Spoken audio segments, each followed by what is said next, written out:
মহারাজ কি কিছু ভাবছেন? না মানে আপনাকে দেখে খুব স্বস্তি পাচ্ছি না মহারাজ। মনে হচ্ছে আপনি দুশ্চিন্তার মধ্যে আছেন। আমি কি ঠিক অনুমান করেছি মহারাজ? এটা খুব সাধারণ অনুমান গোপাল, এই অনুমান আমরা সবাই করছি। হ্যাঁ মহারাজ, আপনার দুশ্চিন্তার কারণ বলুন, যদি আমরা কিছু করতে পারি। মহারাজের কি তবে মনে নেই হর্ষ? তাই কি মহারাজ আপনি এতই বিমর্ষ? তোমরা সবাই জানো যে বছর একেবারে ভালো ফসল ফলেনি, প্রজাদের এবারে যথেষ্ট দুর্দশা চলছে। এই অবস্থায় খাজনা আদায় তো একেবারেই অসম্ভব। ঠিক বলেছেন মহারাজ, খাজনা আদায় এখনো অবধি কিছুই হয়নি। ওদিকে নবাব ক্রমাগত খাজনার জন্য তাগাদা করেই যাচ্ছে, আর তাতেই আমার মনটা কেমন অস্থির অস্থির করছে। মহারাজ, আমার মনে হয় সবার প্রথমে আপনি দুশ্চিন্তা করা ছেড়ে দিন, তাতে মন ঠান্ডা হবে। ঠান্ডা মাথায় অনেক কিছু বুদ্ধি খেলে। আর ততক্ষণে নবাব ডান্ডা হাতে দুধ পাঠাবে নাকি? মহারাজ, গোপালের বুদ্ধিশুদ্ধি দিন দিন লোপ পাচ্ছে বলেই আমার বিশ্বাস। ব্যাস, এই শুরু হলো মন্ত্রীর চতুর কথা। মন্ত্রীমশাই নিশ্চয়ই মহারাজের দুশ্চিন্তা দূর করবার জন্য ইতিমধ্যেই অনেক উপায় ভেবে ফেলেছে। সে উপায়ের কথা আমি পরে শুনব, আগে আমি রাজজ্যোতিষীর কথা শুনতে চাই। তুমি তুমি আমার হাত দেখে কিছু বলতে পারবে রাজজ্যোতিষী?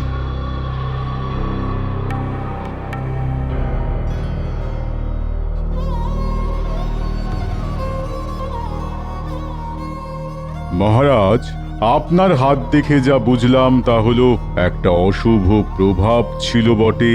অশুভ?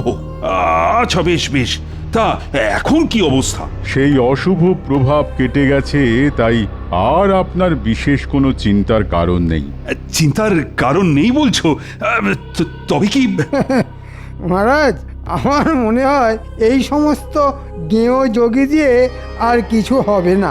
আমি কতদিন ধরে এখানে রাজজ্যোতিষী আছি সেটা কি ভুলে গেছেন মন্ত্রীমশাই? সেই জন্যই তো বলছি, আপনার সময় পেরিয়ে গেছে। মন্ত্রী, থামো দেখি। মহারাজ, আমি এমন একজন জ্যোতিষীকে চিনি যিনি হলেন ত্রিকালদর্শী। সব কিছু দোষগুণ উনি বলে দিতে পারেন, আর কোনো রকম সমস্যা থাকলে উনি তার বিধান দিতে পারেন। তাই বুঝি? ব্যাটার মতলব ঠিক ভালো ঠেকছে না। আপনি যদি তার সাথে দেখা করতে চান তাহলে তাকে রাজসভায় একবার আনা যেতে পারে। বেশ মন্ত্রী, তবে তাই হোক। আমি তার সাথে দেখা করতে চাই। তুমি তাকে এই রাজসভায় আনবার ব্যবস্থা কর। বিলক্ষণ মহারাজ।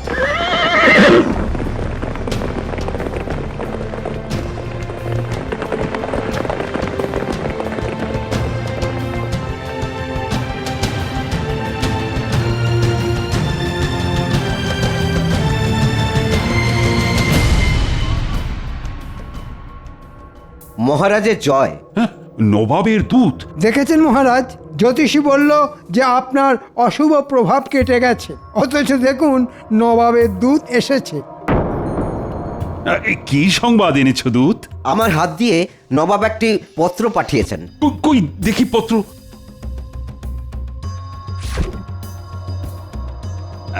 তুমি এখন যেতে পারো দূত। নবাবকে আমার কুশল জানিও।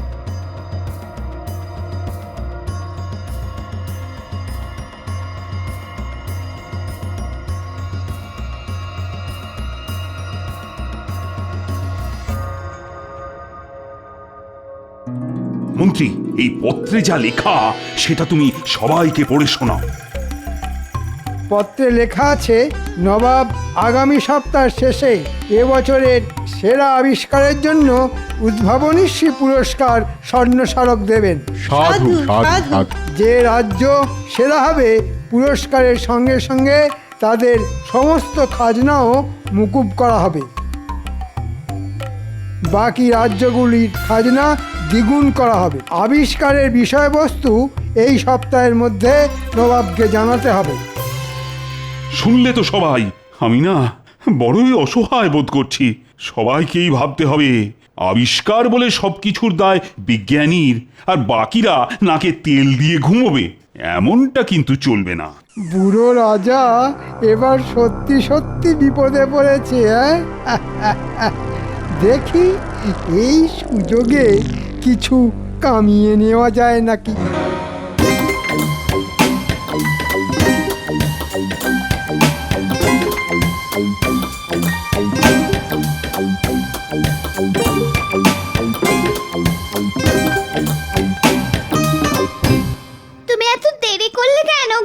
সে আমি জরুরি কাজে ব্যস্ত ছিলাম। কেন? দুজন অতিথি বসে আছে সেই কখন থেকে, তাই বললাম। দুজন অতিথি কোথায়? ওই ভেতরের ঘরে। আরে আগে বলবে তো, চোর ডাকাতও তো হতে পারে।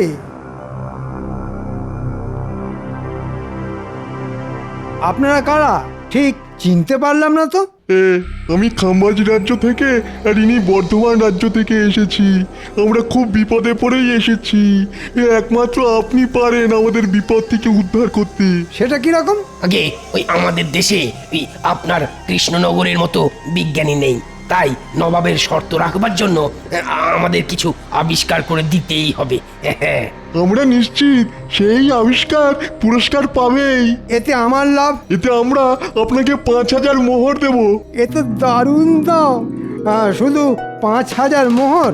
আপনি বলুন না আর কি চান। বিজয়ী হলে আমাকে মোহরের সাথে 50 একর জমি দিতে হবে। বলুন, রাজি? আমরা রাজি। আপনি মোহরের সাথে জমিও পাবেন। ঠিক আছে, এখন আপনারা চলে যান।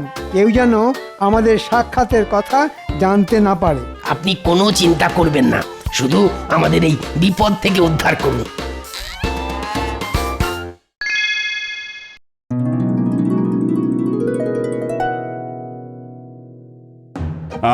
কাল আমি তোমাদের সবাইকে বলেছিলাম নবাবের পত্রের বিষয়টি চিন্তা করতে। তা আমি জানতে চাই তোমরা নতুন আবিষ্কার নিয়ে কেউ কিছু ভেবেছো কিনা। মহারাজ, আপনি কোনো চিন্তা করবেন না। আরে চিন্তা করি কি আর সাথে, বিজ্ঞানীকেও তো রাজসভাতে দেখছি না। বিজ্ঞানী এখন ভীষণ উদ্যমে নতুন জিনিস আবিষ্কার করছেন, তাই সকাল থেকে উনি আদার জল ছাড়া আর কিচ্ছু খাননি। চত্ব সব। বিজ্ঞানী একটা নয়, একসাথে দুটো আবিষ্কার করে নবাবকে মুগ্ধ করবেন। বলো কি? নিশ্চিন্ত থাকুন মহারাজ, পুরস্কার কৃষ্ণনগরী ছিনিয়ে নেবে, কারণ এরকম আবিষ্কার আগে হয়নি। একটাতে 10 বছর বয়স কমবে আর একটাতে 10 বছর বয়স বাড়বে। এ তো দারুণ ব্যাপার মহারাজ। আমাকে আজকাল অনেকেই বুড়ো বলছে। যদি 10 বছর বয়স কমে যায় তাহলে খুব ভালো হবে। আগে কৃষ্ণনগর বাঁচুক, তারপর দেখা যাবে। তা বেশ গোপাল, বেশ, তোমার কথায় আমি কিছুটা আশার আলো দেখতে পাচ্ছি। বেশ বেশ, এটাই আমার সুযোগ। ছিনিয়ে নেব আমি বয়স বাড়া কমার আবিষ্কার, আর তারপর কয়েক হাজার মোহর। শোন, তোদের দুজনকেই বলছি, খুব সাবধানে কাজ করতে হবে। আজ রাতে বিজ্ঞানীর ঘর থেকে আবিষ্কার চুরি করতে হবে, আর কাল জ্যোতিষী সেজে মহারাজের সামনে যেতে হবে। কিন্তু আমরা কি বলবো মহারাজের কাছে? শোন, মহারাজের সামনে শুধু অঙ্গভঙ্গি করবি, কোনো কথা বলা যাবে না, তাহলে ধরা পড়ে যেতে পারিস। যা, আজ রাতের কাজ কর। ওই চুরিটা তোরা বেশ ভালোই পারিস।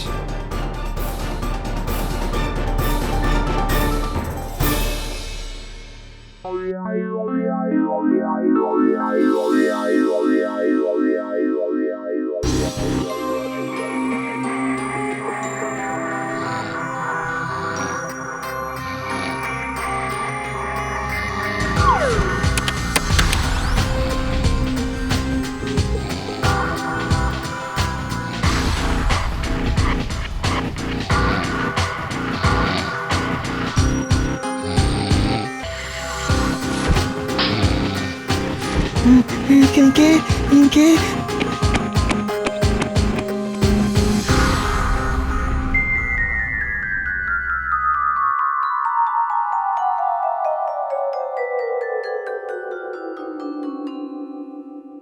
কি সর্বনাশ মহারাজ, এখন কি হবে? আমিও তো কিছুই বুঝতে পারছি না। আমি দেখেছি স্পষ্ট, একজনের হাতে লণ্ঠন ছিল। হায় হায়, কি হলো? আবিষ্কার যে চুরি হয়ে গেল। আমার মনে হয় না এতে বিশেষ কিছু চিন্তার আছে। মহারাজ, আপনি তো দূত পাঠিয়ে নবাবকে বলেই দিয়েছেন যে আমরা কি আবিষ্কার করেছি। হ্যাঁ, দূত আমি পাঠিয়েছি। আবিষ্কার চুরি হয়েছে, কিন্তু আবিষ্কারক আমাদের সাথেই রয়েছেন। আমার মনে হয় বিজ্ঞানী আবার বানিয়ে ফেলতে পারবে। আজ্ঞে মহারাজ, আমি আবার বানাতে পারবো। যাক বাবা, তাই যেন হয়। মহারাজের জয় হোক, নবাবের দূত এসেছেন। দূত? আচ্ছা আচ্ছা, পাঠিয়ে দাও। বুঝতে পারছি না আবার কি হবে। ওহ,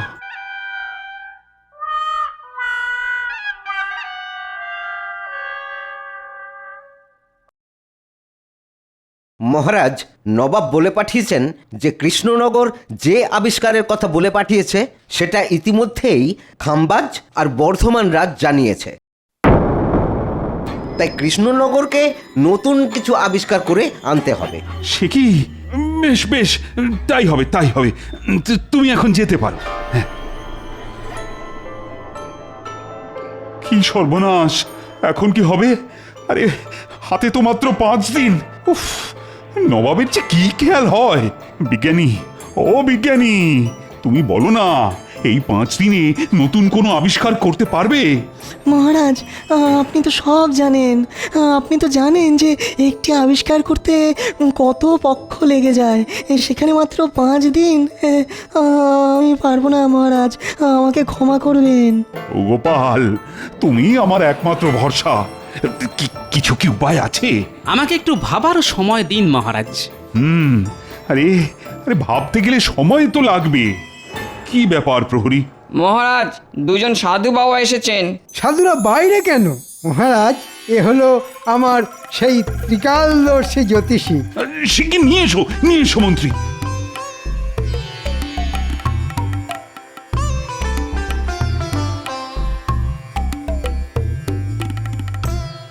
মহারাজ, এনারা দুজনেই হলেন সেই ত্রিকালদর্শী জ্যোতিষী মৌনব্রতী বাবা।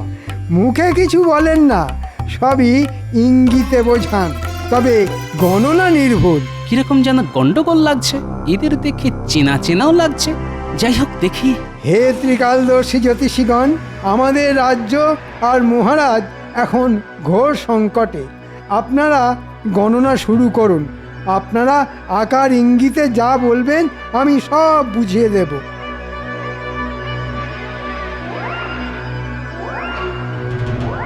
রাজ্যের ওপর ঘোর অমঙ্গল নেমে আসছে মহারাজ, ঘোর অমঙ্গল। নবাবের রোষানলে সব শেষ হয়ে যাবে। কি তাই তো? কি সর্বনাশ! রাজাকেও বার্ধক্য গ্রাস করেছে, তার পক্ষে রাজ্য রক্ষা করা সম্ভব নয়। সে কি হে জ্যোতিষীগণ, এর থেকে বাঁচার কি কোনো উপায় নেই?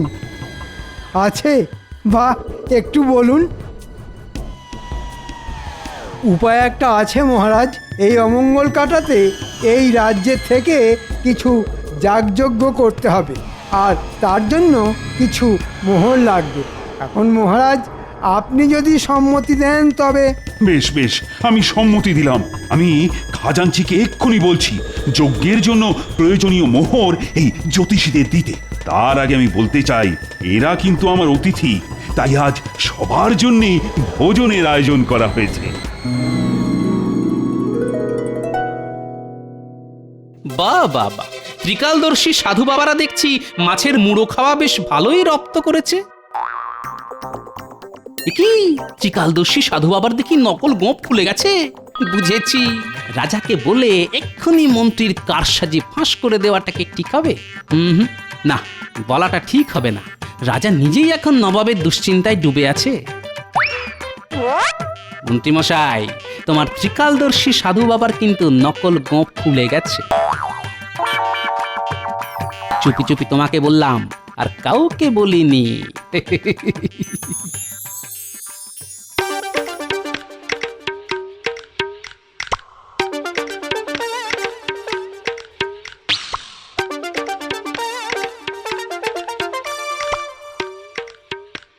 ব্যাপার বলো তো তোমার? হ্যাঁ, সেই কোন সকালে বেরিয়েছো, কোনো খবর নেই। বলি চিন্তা হয় তো নাকি?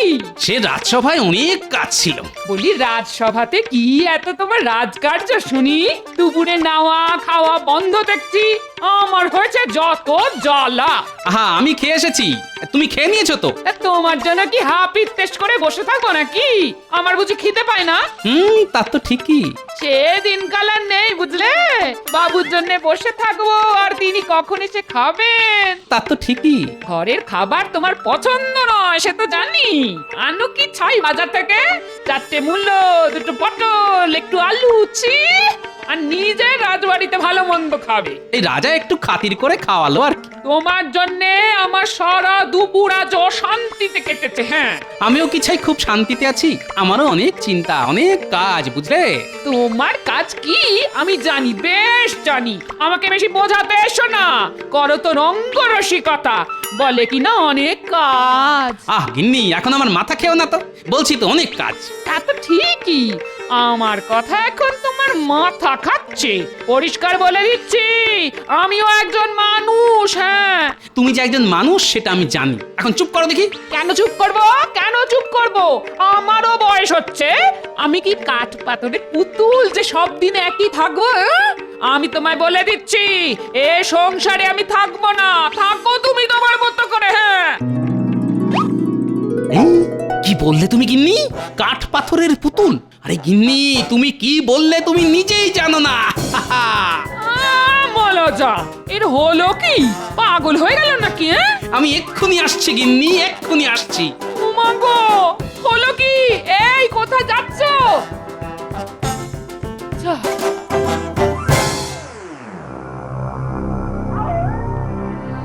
কাজটা ভালোই ভালোই হলো বটে, তবে মজুরিটা একটু বেশিই পড়লো। কিছু তো করারও নেই, হাতে যে সময় বড় কম। এখন তাহলে মজুরি আনতে মহারাজের কাছেই যেতে হবে। কি? তুমি কিছু জানো না কিন্তু গোপাল, যা দেখেছো ভুলে যাও। মন্ত্রীমশাই, আপনি ভালো করেই জানেন যে ভুলতে গেলে মোহর লাগে। আমি সেটা বুঝেছিলাম। এই নাও তোমার ভাগের মোহর। ব্যাস, আমি সব ভুলে গেলাম মন্ত্রীমশাই।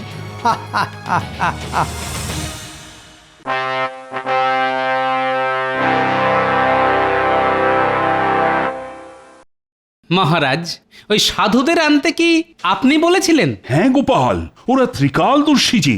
আজকে আমাদের প্রথম পরীক্ষা খামবাজ রাজ্যের জন্য, সেটা হলো বয়স বাড়ার ওষুধ। বেশ, শুরু হোক। এই সেই ওষুধ যা খেলে বয়স 10 বছর বেড়ে যাবে। উজির, তুমি ওই ওষুধ খেয়ে নাও। নবাবের যা হুকুম।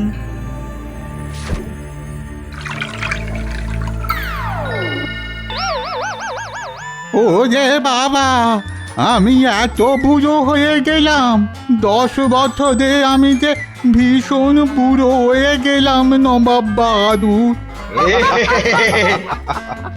বাহ, চমৎকার আবিষ্কার, চমৎকার আবিষ্কার।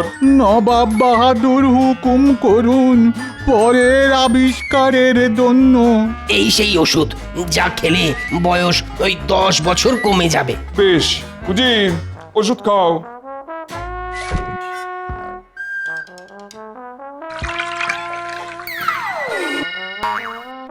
চমৎকার, চমৎকার। এবার এসেছে কৃষ্ণনগরের পালা। বলো, তোমরা কি আবিষ্কার করেছো? গোপাল, তোমার মুখ থেকে শুনি। আপনার দেওয়া শর্ত অনুযায়ী আমরা এমন জিনিস আবিষ্কার করেছি যা আপনার বয়স বাড়াবেও না, কমাবেও না। আপনি যেমন আছেন সারা জীবন নিজেকে ঠিক এইভাবেই দেখতে পাবেন। কই কই দেখাও সেই আবিষ্কার।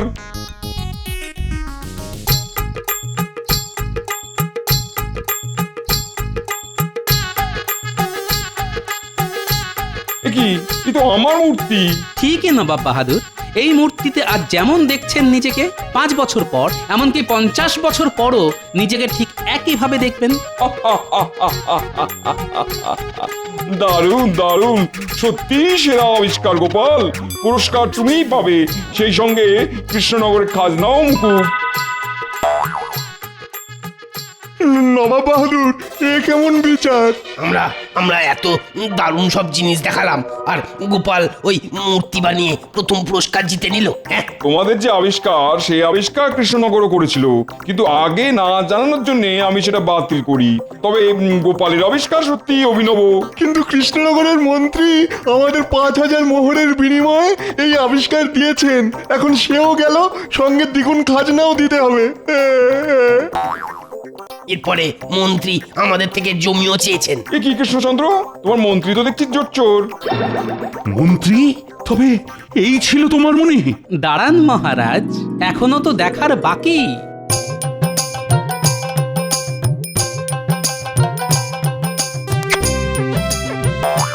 কি ত্রিকালদর্শী জ্যোতিষী আসলে বটা ঘটা? আমার রাজত্বের রাজ্যে এমন ধান্দাবাজ মন্ত্রী আছে, আমি একে শাস্তি দেবো। হ্যাঁ তাই দিন নবাব, সঙ্গেই বটা ঘটাকেও। আমি নির্দেশ দিচ্ছি 1 মাসের জন্য মন্ত্রী সহ বটা ঘটাকে বন্দি করতে। আমাকে বাঁচান মহারাজ, আমার খুব ভুল হয়ে গেছে, আপনার পায়ে পড়ি, আমাকে বাঁচান মহারাজ। না না, কোনো মুক্তি নেই। 1 মাস ধরে পচে মরো গারদে, আর এটাই তোমার শাস্তি। মরে যাব মহারাজ, একেবারে মরে যাব, মরে যাব মহারাজ, একেবারে মরে যাব। মহারাজ, এই নিন মোহর। আপনার মন্ত্রী আমার মুখ বন্ধ রাখার জন্য আমাকে উপঢৌকন দিয়েছিল। মূর্তি বানাতে একটু শুধু খরচা হয়েছে মহারাজ। ওটা আমি আবার তোমাকে দিচ্ছি গোপাল, পুরস্কার হিসেবে।